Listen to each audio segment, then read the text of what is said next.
then, Stanley Roper burst through the door with a hairdryer and a look of pure desperation.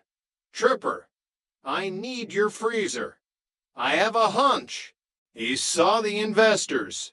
He saw Larry holding the master key. "My key?" Stanley lunged for it. "You thief! You phantom! I was just keeping it warm for you." "Stanley." Larry improvised, handing it over. It looked lonely. Stanley grabbed the key and kissed it.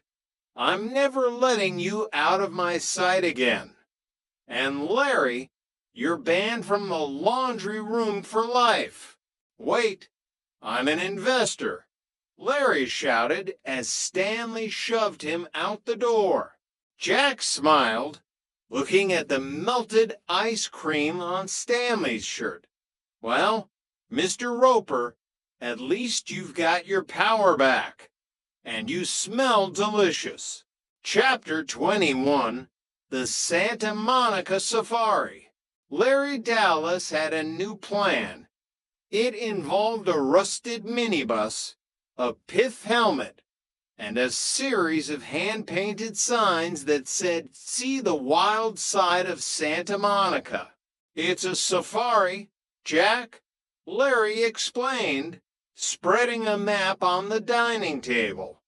"We take tourists from the suburbs and show them the exotic creatures of the beach.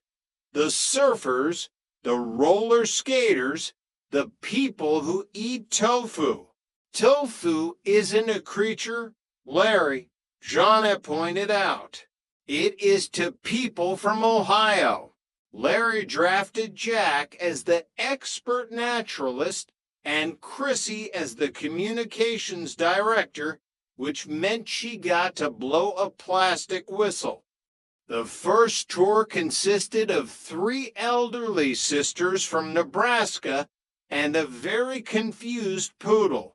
"And to our left," Jack announced, leaning out the window of the bus as they crawled along the promenade, "we see the hibiscus gator. Notice the neon spandex. It's a defense mechanism against boredom." "Is it dangerous?" one of the sisters asked, clutching her pearls. "Only if you're standing in the middle of the sidewalk," Jack replied. The safari took a turn for the surreal when Larry decided to include a historical landmark, the North Rossmore apartment complex. And here, Larry shouted through a megaphone, "We have the nesting landlord, a rare and temperamental species known for its distinctive grunt and its ability to detect unpaid rent from 3 miles away." At that exact moment, Stanley Roper emerged from the bushes, wearing his gardening hat and holding a hose.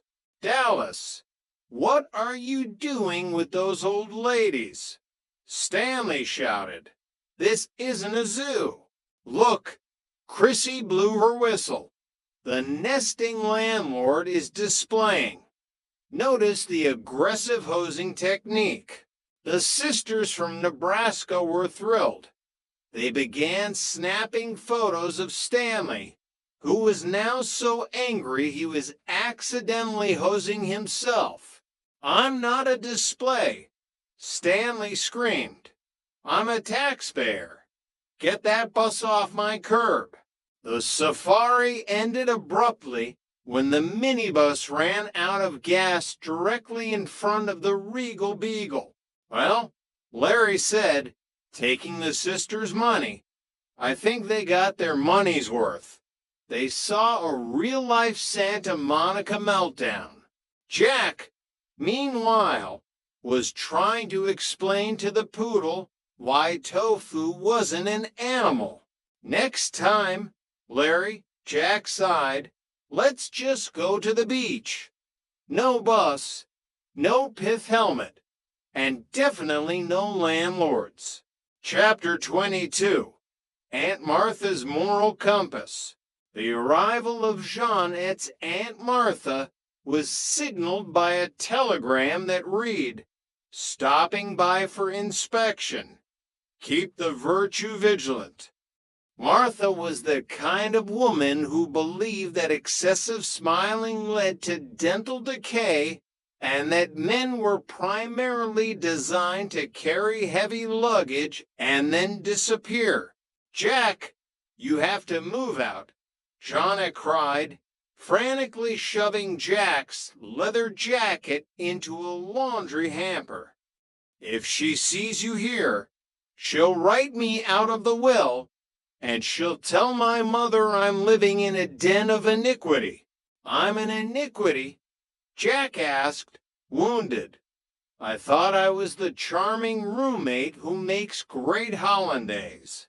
To Aunt Martha, hollandaise is just liquid temptation, Jana said.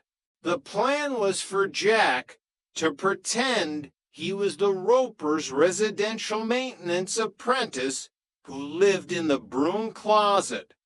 This worked perfectly until Aunt Martha decided to inspect the plumbing herself. "Who is this young man?" Martha asked, peering at Jack through her bifocals.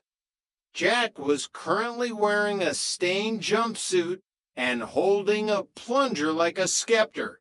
"I'm Jack the janitor, ma'am," Jack improvised, slipping into a thick, barely recognizable Cockney accent.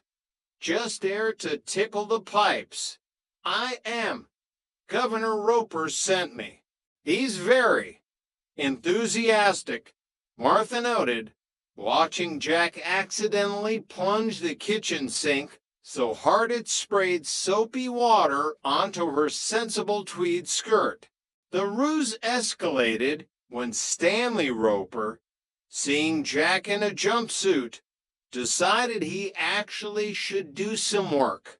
He handed Jack a bag of cement and told him to fix the cracks in the patio.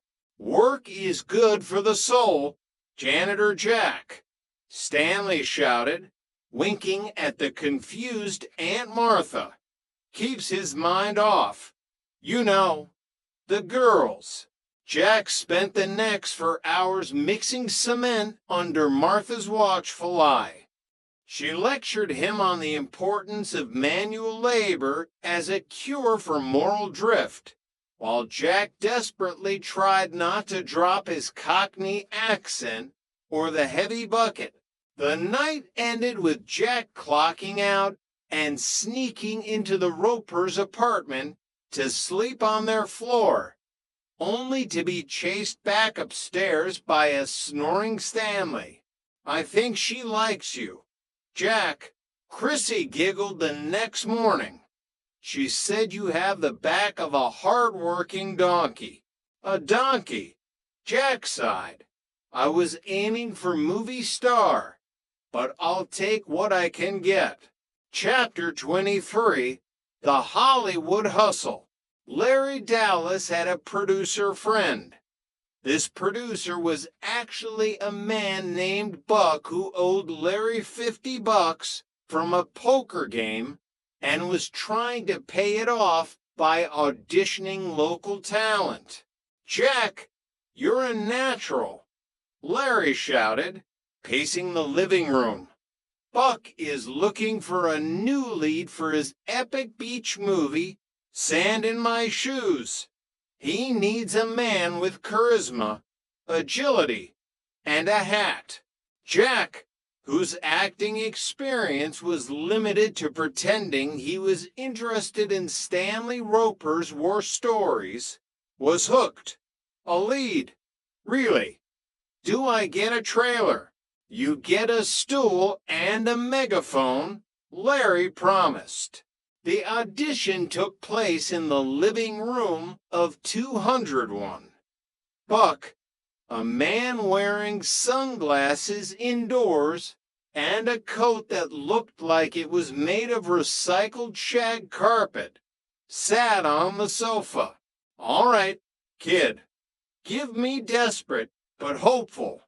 You just lost your surfboard and your girl is dating a shark. Jack launched into a monologue that involved him weeping over a phantom surfboard and then attempting a karate chopping defense against the imaginary shark. He accidentally kicked a bowl of dip off the coffee table, drenching Buck's shoes. It's method acting, Jack shouted, fanning the air. Buck looked at his shoes. He looked at Larry. He's got energy. Larry, I'll give him that.